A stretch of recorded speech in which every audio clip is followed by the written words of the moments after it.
বিসমিল্লাহির রহমানির রহিম। সরকারি সাদাত কলেজ করটিয়া টাঙ্গাইল এর অর্থনীতি বিভাগের অনার্স প্রথম বর্ষের ছাত্রছাত্রীবৃন্দ, আসসালামু আলাইকুম।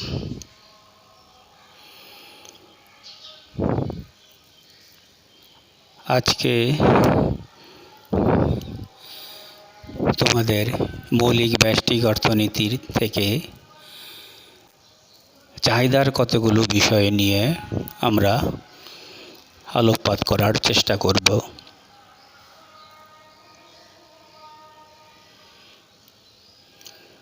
এর আগের ক্লাসে আমরা চাহিদার বিভিন্ন মৌলিক বিষয়গুলো নিয়ে আলোচনা করেছি। তার ধারাবাহিকতায় আজকে আমরা আরও কিছু মৌলিক বিষয় নিয়ে আলোচনা করব। প্রথমে আমরা আসতে পারি চাহিদা সূচি। চাহিদা সূচি কি? চাহিদা সূচি আর কিছুই নয়। চাহিদা সূচি হচ্ছে চাহিদা বিধির গাণিতিক প্রকাশ। অর্থাৎ চাহিদা বিধি মতে কোনো একটি দ্রব্যের চাহিদার সাথে দামের যে একটা বিপরীতমুখী সম্পর্ক বিদ্যমান, সেই সম্পর্কটিকে যখন আমরা একটি ছকে কতগুলো গাণিতিক সংখ্যা ব্যবহার করে প্রকাশ করব, তখন তাকে আমরা বলতে পারি চাহিদা সূচি।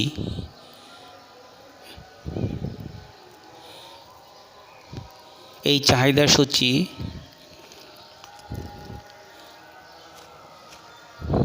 একেবারে স্বল্প পরিসরে ব্যক্তিগত চাহিদা সূচি এবং বৃহৎ পরিসরে বাজার চাহিদা সূচি। আলোচনার সুবিধার জন্য আমরা এ পর্যায়ে একটি কাল্পনিক চাহিদা সূচি দেখার চেষ্টা করব। অবশ্যই তা একটি ব্যক্তিগত চাহিদা সূচি। যদি কোনো একজন ব্যক্তি কোনো একটি দ্রব্য অথবা কোনো একটি সেবা যদি ক্রয় করেন বা ক্রয় করার ইচ্ছা প্রকাশ করেন, অর্থাৎ যদি চাহিদা সৃষ্টি হয়, তাহলে সেক্ষেত্রে দামের সাথে চাহিদার সম্পর্কটা কীরকম সেই বিষয়টা এই চাহিদা সূচির ছকের মধ্যে কতগুলো গাণিতিক সংখ্যায় প্রকাশ করা যায়। সেই বিষয়টিকে আমরা চেষ্টা করেছি ছকের মধ্যে দেখানোর জন্য। যেমন প্রথম ছকে দেখানো হয়েছে প্রথম কলামে দাম এবং দ্বিতীয় কলামে চাহিদার পরিমাণ। দাম অর্থাৎ কোনো একটা দ্রব্য অথবা সেবার দাম, অর্থাৎ একক প্রতি সেই সেবা অথবা দ্রব্যের দাম, এবং চাহিদার পরিমাণ অর্থাৎ কি পরিমাণ চাহিদা হবে, অর্থাৎ কত একক চাহিদা হবে তা এখানে দেখানো হয়েছে। এখানে যদি আমরা দেখি যে কোনো একটা দ্রব্যের দাম একক প্রতি দাম যদি 5 টাকা হয়, তাহলে তার চাহিদার পরিমাণ আমরা ধরে নেই 10 একক। এখন যদি ওই দ্রব্যের দাম যদি ক্রমান্বয়ে কমে, অর্থাৎ এর দ্বিতীয় ধাপে যদি কমে 4 টাকা হয়, তাহলে চাহিদার পরিমাণ বৃদ্ধি পাবে। বৃদ্ধি পেয়ে আমরা ধরে নিলাম 12 একক হবে।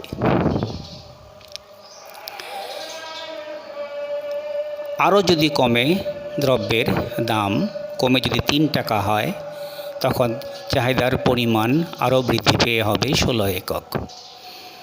দ্রব্যের দাম যদি আরও কমে 2 টাকা হয়, তাহলে চাহিদার পরিমাণ আরও বৃদ্ধি পেয়ে হবে 25 একক।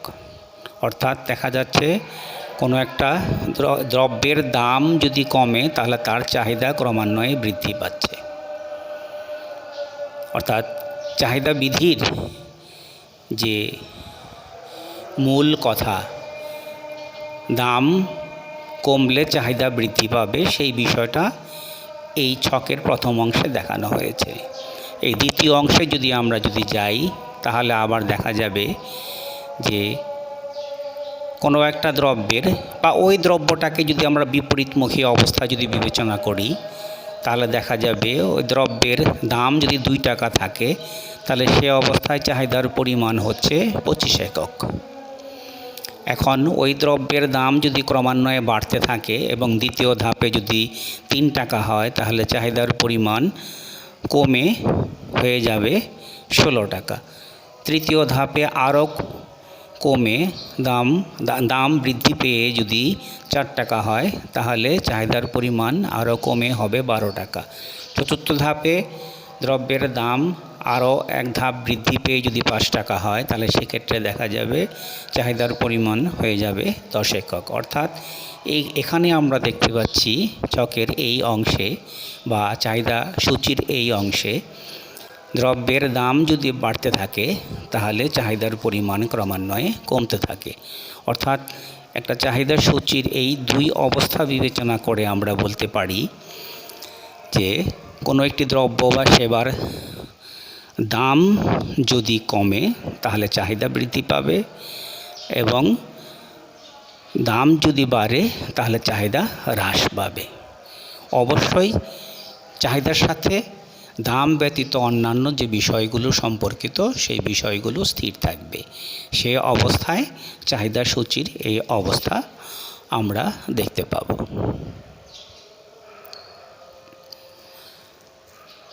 আসো এরপরে আমরা দেখার চেষ্টা করি চাহিদা রেখা। চাহিদা রেখা কাকে বলে বা চাহিদা রেখা কি? চাহিদা রেখা আর কিছুই না, চাহিদা রেখা হচ্ছে চাহিদা বিধির জ্যামিতিক প্রকাশ। অর্থাৎ চাহিদা রেখাকে আমরা যখন জ্যামিতিকভাবে 2টি অক্ষে একটা রেখা মাধ্যমে প্রকাশ করব, সেই রেখাটাই হচ্ছে চাহিদা রেখা। এই রেখাটা অঙ্কন করা হয়েছে উপরের চাহিদার সূচি অনুসরণ করে। সেখানে দেখা যাচ্ছে এখানে যে দাম যখন 2 টাকা, তখন চাহিদার পরিমাণ 25 টাকা। দাম যখন আবার 5 টাকা ছিল, সে অবস্থায় বৃদ্ধি পেয়ে যখন 5 টাকা হয়েছে, তখন সে অবস্থায় চাহিদার পরিমাণ হচ্ছে 10 টাকা, 10 একক। অর্থাৎ 5 টাকা যখন কোনো দ্রব্যের দাম, তখন তার চাহিদার পরিমাণ 10 একক। দাম কমে যখন 2 টাকা হয়েছে, তখন তার চাহিদা বৃদ্ধি পেয়ে হয়েছে 25 একক। বিপরীত ক্রমে আবার বলতে পারি, কোনো একটা দ্রব্যের দাম যদি 2 টাকা, তখন তার চাহিদার পরিমাণ 25 একক। ওই দ্রব্যের দাম বৃদ্ধি পেয়ে যখন 5 টাকা, তখন চাহিদার পরিমাণ কমে হয়েছে 10 একক। অর্থাৎ একটা নির্দিষ্ট সময় অন্যান্য অবস্থা স্থির থেকে যদি শুধুমাত্র ওই দ্রব্য বা সেবার দাম যদি হ্রাস পায়, তাহলে চাহিদার পরিমাণ বৃদ্ধি পায়, এবং দাম যদি বৃদ্ধি পায়, তাহলে চাহিদার পরিমাণ হ্রাস পাবে। অর্থাৎ দাম কমলে চাহিদা বাড়বে, দাম বাড়লে চাহিদা কমবে।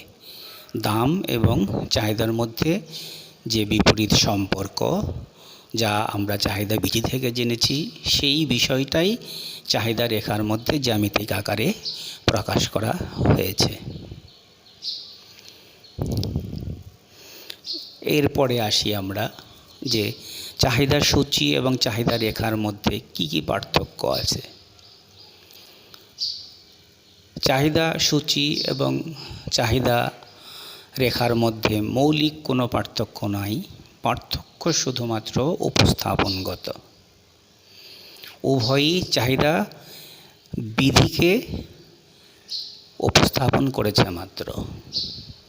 চাহিদার সূচি গাণিতিকভাবে উপস্থাপন করেছে এবং চাহিদা রেখা জ্যামিতিকভাবে উপস্থাপন করেছে।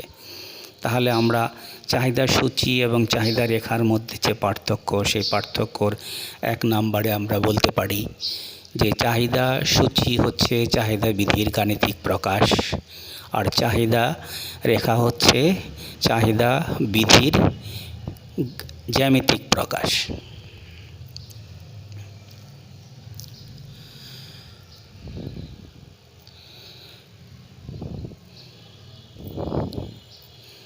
উভয় ক্ষেত্রেই চাহিদা বিধিকে অনুসরণ করা হয়েছে। এক্ষেত্রে চাহিদা সূচি এবং চাহিদা বিধির মধ্যে মৌলিক আর কোনো পার্থক্য নাই, ছোটোখাটো আরও কিছু বিষয় আছে, সেই বিষয়গুলো এই দুইটা বিষয়ের মধ্যেই সীমাবদ্ধ, অর্থাৎ গাণিতিক প্রকাশ এবং জ্যামিতিক প্রকাশ এর মধ্যেই সীমাবদ্ধ। এরপরে আমরা আসি চাহিদা রেখা বাম দিক হতে ডান দিকে নিম্নগামী হয় কেন। অর্থাৎ চাহিদা রেখাটা এই 2 নম্বরের মতো, অর্থাৎ বাম দিক থেকে ডান দিকে ক্রমান্বয়ে নিম্নগামী হচ্ছে। এই নিম্নগামী হয় কেন? অর্থাৎ চাহিদা রেখা সরল রৈখিক হোক অথবা বক্রাকার হোক, বক্রাকারও হতে পারে অথবা সরল রৈখিকও হতে পারে, কিন্তু এই চাহিদা রেখাটা কেন বাম দিক থেকে ডান দিকে নিম্নগামী হয়, এর কিছু সুনির্দিষ্ট কারণ আছে। সেই কারণগুলোকে যদি আমরা ক্রমান্বয়ে আলোচনা করতে চাই, তাহলে আমাদের সামনে যে কতগুলো বিষয় উঠে আসে, সেই বিষয়গুলো হচ্ছে এরকম যে দাম প্রভাবটা তাহলে কি? দাম প্রভাবটা হচ্ছে এরকম যে কোনো একটা দ্রব্যের দাম যখন ক্রমান্বয়ে কমবে, ক্রমান্বয়ে ওই দ্রব্যটার চাহিদার পরিমাণ বৃদ্ধি পাবে। অর্থাৎ যখন কোনো একটা দ্রব্যের দাম কমবে, চাহিদা বৃদ্ধি পাবে, অর্থাৎ দাম কমলে চাহিদা আরও বৃদ্ধি পাবে, অর্থাৎ চাহিদা রেখা বাম থেকে ডান দিকে প্রসারিত হবে। 2 নম্বরে আসতে পারি আমরা আয় প্রভাব। অর্থাৎ আয় প্রভাবটা হচ্ছে এরকম যে কোনো একটা দ্রব্যের দাম যদি কমতে থাকে তাহলে ভোক্তা তার যে বাজেট, সেই বাজেটের মধ্যে তার একটা প্রকৃত যে আয়, সেই প্রকৃত আয়ের একটা বৃদ্ধিপ্রাপ্ত অবস্থা সে ভোগ করে। অর্থাৎ এরকম যে 5 টাকা দিয়ে সে যদি 10 একক কিনতে পারত, এখন দাম কমে যাওয়ার জন্য সে 10 একক কিনতে তার লাগবে 40 টাকা। তাহলে তার কাছে যে 10 টাকা যে আরও থেকে গেল, অর্থাৎ তার প্রকৃত আয় পূর্বের চেয়ে বৃদ্ধি পেল। এই প্রকৃত আয় বৃদ্ধিপ্রাপ্ত অবস্থার কারণে সে ওই প্রকৃত আয় দিয়ে আরও বেশি সে দ্রব্য ভোগ করবে, যে কারণে কোনো একটা দ্রব্যের চাহিদা রেখা বাম দিক থেকে ডান দিকে ক্রমান্বয়ে প্রসারিত হবে বা নিম্নগামী হবে। এরপরে আসতে পারি আমরা বিকল্প প্রভাব, সাবস্টিটিউশন এফেক্ট। এটা কি? এটা হচ্ছে এরকম যে কোনো একটা দ্রব্যের দাম যখন কমতে থাকে, তাহলে সেই দ্রব্যটা যখন ক্রমান্বয়ে সস্তা হয়ে যাওয়ার কারণে সে এই দ্রব্যটা ক্রয়ের জন্য তার যে বাজেট ছিল, সে বাজেটের সবটুকু অংশই সে এই দ্রব্য ক্রয়ের মধ্যে সে ব্যবহার করবে। অর্থাৎ সে যদি চাউলের দাম যদি কমে যায় এবং একজন ভোক্তা যদি আমরা ধরে নিই তার যে মূল খাদ্য চাউল এবং আটা, তাহলে চাউলের দাম যদি কমে যায় তাহলে সে অবশ্যই এখন এই চাউলের দাম কমার জন্য তার যে আয় প্রভাব, প্রকৃত আয় বেড়ে গিয়েছিল, সেই আয়টুকু সে এই চাউল কেনার জন্য ব্যবহার করবে। অর্থাৎ প্রথমে যদি সে 5 টাকায় 10 কেজি চাউল যদি কিনে, এরকম 5 টাকা কেজি যদি হয়, তাহলে 10 টাকায় সে এই তার 50 টাকায় সে এই 10 কেজি সে কিনতে পারে। ধরলাম তার বাজেট 50 টাকা। এখন যদি চাউলের কেজি যদি 4 টাকা হয়ে যায়, তাহলে অবশ্যই ওই 10 কেজি কিনতে তার 40 টাকা লাগবে। তার 10 টাকা প্রকৃত আয় বৃদ্ধি পাবে। সেই 10 টাকা ব্যবহার করে সে আরও বেশি, অর্থাৎ আরও 2.5 কেজি সে চাল বেশি কিনতে পারবে। তো বিষয়টা এখানেই সীমাবদ্ধ নাই, সীমাবদ্ধ হচ্ছে যে এর যে চাউলের যে বিকল্প দ্রব্য অর্থাৎ আটা, চাউলের দাম কমে যাওয়ার জন্য, চাউল সস্তা হয়ে যাওয়ার জন্য এখন তার যে বিকল্প দ্রব্য আটা, সেই আটা থেকে এখন ভোক্তা তার যে বাজেট, সে বাজেটটা কমিয়ে আটার তুলনায় সস্তা হয়ে যাওয়া চাউলের মধ্যে ব্যবহার করবে। অর্থাৎ আটার ক্রয়ের পরিমাণ সে কমিয়ে দিয়ে আটার থেকে বাজেটের একটা অংশ, আটার বাজেটের একটা অংশ সে চাউলে স্থানান্তরিত করবে। অর্থাৎ এই যে মূল দ্রব্য চাউল, এই চাউলের চাহিদার পরিমাণ বাম থেকে ডানে আরও বেশি প্রসারিত হবে বা নিম্নগামী হবে। এরপরে আসতে পারি ক্রমহ্রাসমান প্রান্তিক উপযোগ বিধি। ক্রমহ্রাসমান প্রান্তিক উপযোগ বিধি থেকে আমরা কি জানি? ক্রমহ্রাসমান প্রান্তিক উপযোগ বিধি থেকে আমরা জানি যে সাধারণত মানুষের অভাব অসীম, কিন্তু একটা নির্দিষ্ট সময়, কিন্তু একটা নির্দিষ্ট দ্রব্যের অভাব সসীম। সেই বিষয়টাই ক্রমহ্রাসমান প্রান্তিক উপযোগ বিধিতে দেখানো হয়েছে যে একটা নির্দিষ্ট সময় একটা নির্দিষ্ট দ্রব্য ক্রমান্বয়ে যতই ভোগ করতে থাকে একজন ভোক্তা, ততই তার প্রান্তিক উপযোগ কমে যায়। এখন এই প্রান্তিক উপযোগ যদি কমে যায়, তাহলে এখন এই প্রান্তিক উপযোগের সাথে ওই দ্রব্যের দামের একটা সমতা বিরাজ করার প্রবণতা লক্ষ্য করা যায় অর্থনীতিতে। অর্থাৎ দাম, কোন একটা দ্রব্যের দাম তার প্রান্তিক উপযোগের সমান হয়, এই বিষয়টা আমরা সাধারণত অর্থনীতি থেকে জানি।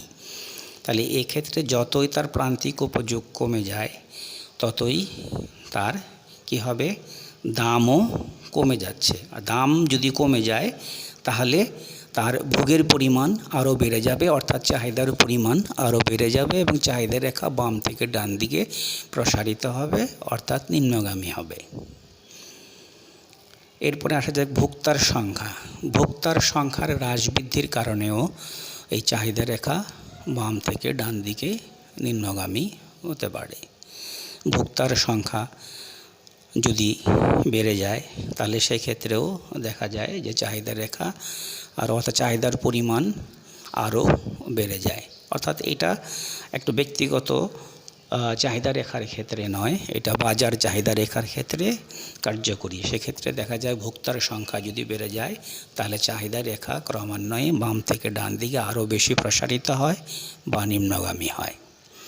তো এই বিষয়গুলোই চাহিদা রেখা বাম থেকে ডান দিকে নিম্নগামী হওয়ার ক্ষেত্রে অগ্রণী ভূমিকা পালন করে বা মুখ্য ভূমিকা পালন করে। তোমরা এই বিষয়গুলো স্পষ্টভাবে একটু বোঝার জন্য তোমরা চেষ্টা করবে, সেটা আমি আশা করি। আজকের জন্য এই ক্লাস এখানেই শেষ করছি। আবার দেখা হবে। খোদা হাফেজ।